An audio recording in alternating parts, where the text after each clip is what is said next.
Pengaruh tu mega bisi utai ngawan ambil ke badiang baka kodam ko Arab tau ke entity tau ke spirit ko bangsa ribai.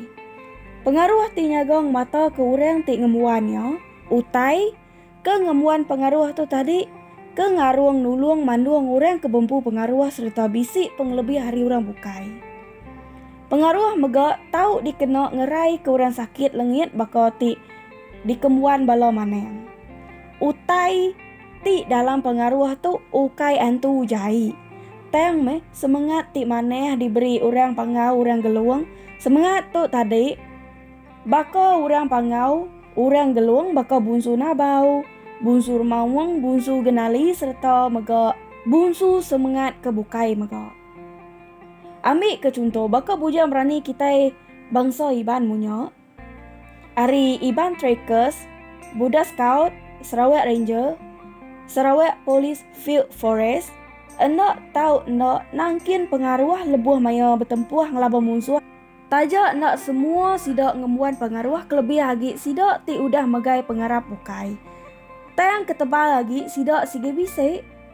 Nyak meh kebuah bangsa ribai ngumai sidak ya engai kena timek tajak penujung senapa yang musuh semina sedepak aja ari sidak.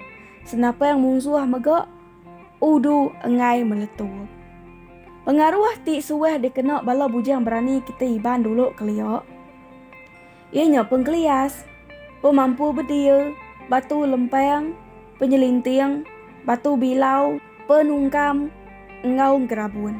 Pengaruh baka tau munyiko aku tadi, enak sama gamal tajak pun sama nama. Ia tau baka tanua, tau ke batu nitiah kepada patara dalam kenyap.